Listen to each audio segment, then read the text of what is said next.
Morning Baraka, the Ramadan edition. Assalamu alaikum. How are you, sir? It's nice always a pleasure to discuss all the types of questions that we get on this show. Indeed, always. Looking Mashallah. forward to this one. Let's go. Welcome, Sayyid. Thank you. So the question is, my children are having problems with fasting the long hours and attending the mosque nightly, which is culturally expected. How can I help them to get the most out of this holy month while also not feeling overwhelmed to do certain activities? Bismillah ar-Rahman ar-Rahim. In terms of children, we do encourage our young to get involved. I mean, I'm assuming these children haven't reached the age of bulugh, so fasting is not mandatory upon them. But we want to encourage them to fast. And there's nothing wrong with telling them to fast, a little bit for a couple of hours throughout the day. Maybe tell them that, okay, you're not going to have breakfast, you're going to go to school throughout the whole day, you're not going to eat, and when you come home from school, you'll get your food. So it's like a mini fast, in order to train them, which I think is very important that You're priming them towards Ramadan. And mashallah, our children are so full of energy and they want to get involved. They kids do what their parents do, they copy. And if the mother and father are fasting, they want to get involved, they want to do it. So it's very important that we help and train our children in Ramadan. I think some of my friends' children actually get quite upset when they're told to eat, and they're like, well, we want to fast like you. Exactly. It's amazing. MashaAllah. And I think children have this eagerness as well to please Allah subhanahu wa ta'ala and to be good Muslim. The fitr is alive. Exactly. When their children is alive. Exactly. When you see them doing salah, barely can walk, and children making the sajda. They want to do it, mashallah. And I think it's very important that we channel that energy, channel that devotion, from the youth, and encourage them and prime them up towards. So start from a young age. Definitely. So that hopefully by the time they get to sort of whatever age the children are, it's a part of their sort of. But what about when they get to sort of ages when they're between mid-teens and they're lots more school activities, or they're doing more stuff out there, and then this is seen in their mind as an extra, and like, I haven't got time to go to the mosque, it's late night, I need to go to school. In terms of the mosque, it's very important that we have a relationship and a connection with the mosque in Ramadan and outside of Ramadan. At all times there should be some sort of relation. Alhamdulillah, most of our mosques have Thursday night programs, Tuesday night programs, Friday morning programs. If you're lucky, Friday night, Saturday, programs. Friday morning for Dua Nutbah, then Jummah as well, and then there's always programs going on in the mosque throughout the week. It's very important we take our children there. It's important that the mosque also accommodates for the children. Maybe have a separate room or a separate program for the children at their level, which they find entertaining as well as educational. I think that's ideally what mosques need to adopt and introduce. So, but just taking it back to this sister's scenario, although it's culturally accepted, and I think there's religious encouragement from the text, from various texts, to say that we should have this relationship with the mosque. If it's taxing, it's not wajib to be at the mosque every night or anything like that for the youngsters. Even for the adults, really, it's encouraged. The more you can go, the more you can do amal in the masjid or be in the masjid. It's good, but she can feel comfortable taking the night off the easiest things for the children. Yeah, why not? It is not mandatory. It's not mandatory to be at the mosque every night during Ramadan. It's not even mandatory to be at the mosque at any night in Ramadan, to be honest. However, it's encouraged, highly recommended. I mean, just to go into the mosque is for just that journey, entering the mosque, your ibadah, whatever acts of worship you do are multiplied because you're in the mosque. And on top of that, you're going to see all your friends. And a nice social, mashallah. The Ramadan is very social as well as the ibadah is there. So there's a lot of mingling, a lot of talking, a lot of catching up, and then sit together, eat together, breakfast together, and then also pray together, dua iftitah together, and then you have the special nights of amal as well. So maybe if you don't want to take your children, maybe you're a bit tired, maybe they're not really feeling to go to the mosque tonight. There's nothing wrong with staying at home, cooking your fast at home, maybe doing some amal at home. It's perfectly allowed, perfectly acceptable. But I think let's not overdo it, let's not underdo it, and let's not forget the 19th night, the 21st and the 23rd. These are important nights because of the death of Amir al-Mu'mineen Imam Ali, and also with the 21st, 23rd and 19th of Laylatul Qadr as well. So we need to. It's nice to make an event out of Laylatul Qadr, and it's nice to do it as communal worship. It's very nice. you can do it at home, but it's not the same when you're there together. Whole community's there. Specific reciters have been invited to come and recite these special du'as for this night. So it's really, really good. On that note, I want to say to all the viewers as well that when it comes to amal, the best amal you can do is your qadha prayers. Make sure you do your qadha prayers. This is wajib. All the other amal is mustahab. It's mustahab to do, like 100 rak'ah in twos and this and that. Yeah. It's mustahab. Wajib takes precedent. Yeah, your qadha prayers are more important and take precedent and take priority on these nights. Please catch up with if you have any, catch up with your qadha prayers. Is there a way to do them? Because do your qadha prayers as a 100 rak'ahs?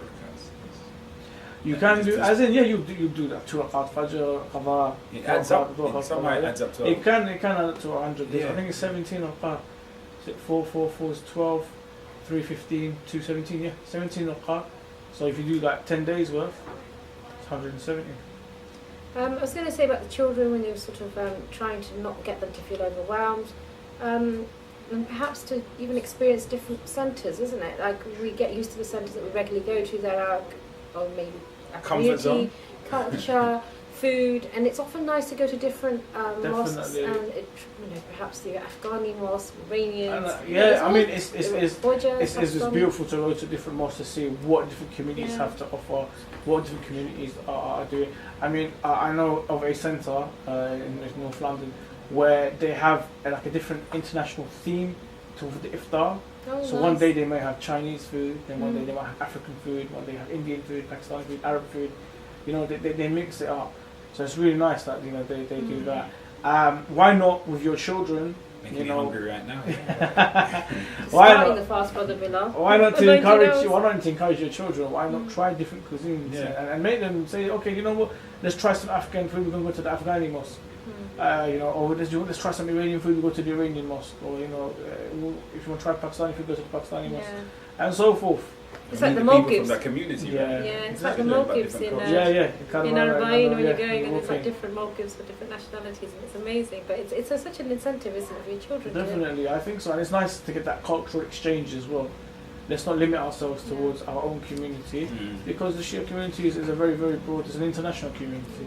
Whether we're from the Middle East, whether we're from the East, Far East Asia, or from the West, or from the Caribbean, like the brother, let's not forget we united with Walaya and united with the love of Ahlul Bayt. Definitely. And I does say in the Quran that we are created to know each other, not to despise each other. So the way of knowing each other is sitting with each other, speaking, and interacting, right? That's how you get to know somebody, right? Being face to face.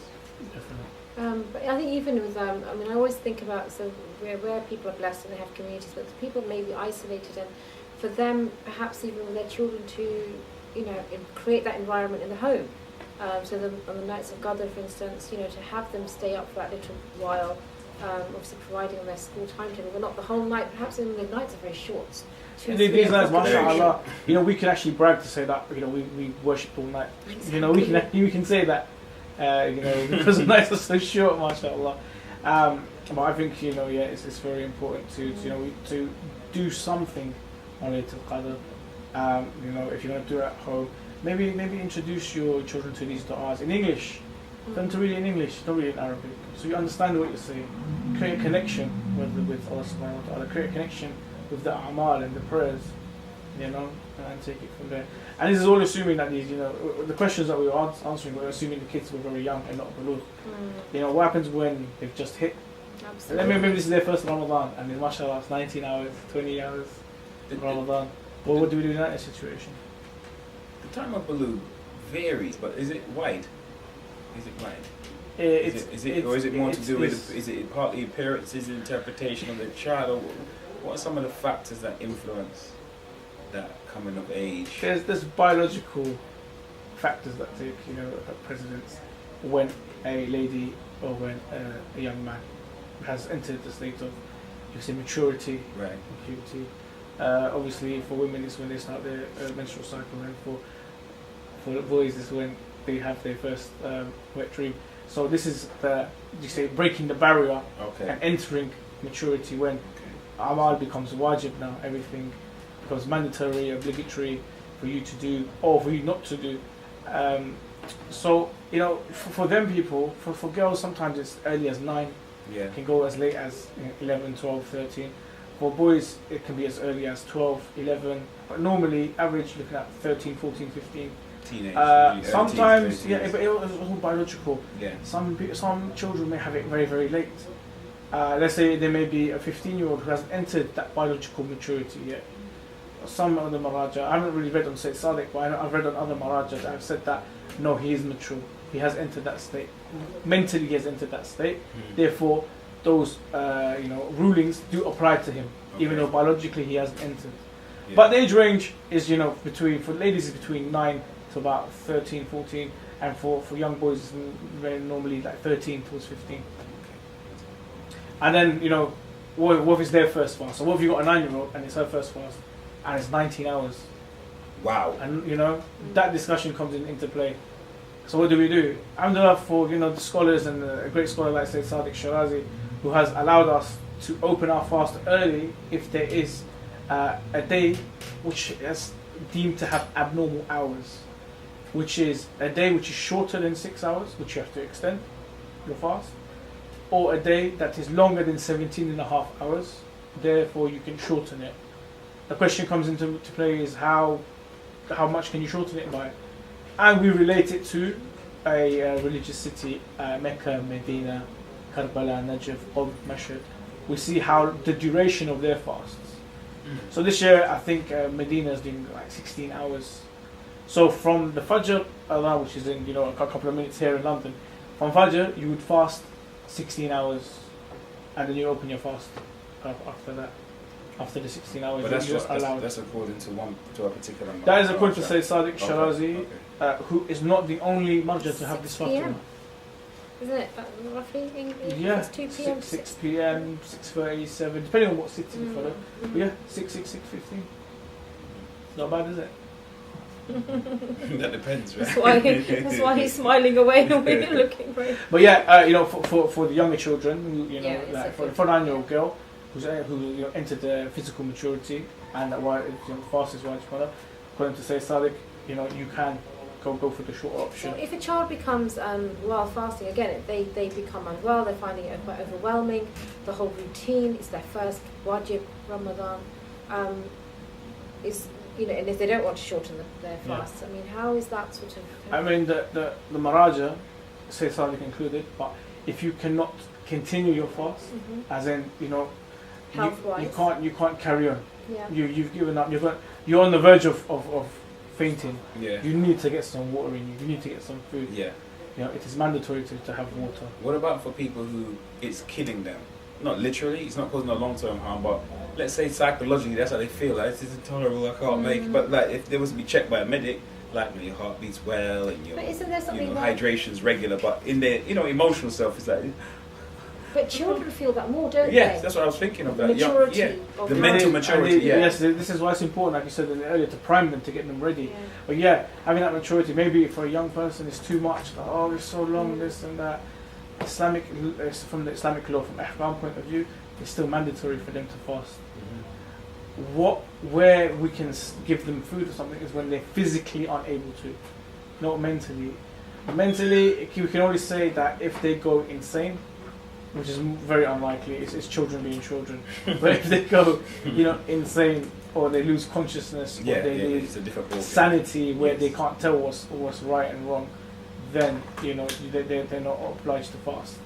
However, this is very unlikely with children. I think with children, we just need to really encourage them. Let them nap if they're tired and they're hungry. So have a nap, sleep. You're going to be very, very lethargic. You need to get reserve your energy. Things like that. We should encourage them to do that. However, if there is anything to do with health, if they are, feeling drowsy, if they are going to collapse, lose consciousness, if the blood sugar levels are just too low, the hydration is so low that they can't continue physically, and they're going to lay on the floor, not like they're going to go on the floor, I think they're going to drop to the floor, then it is mandatory for them to break the fast, and they have to repay the fast of the qada.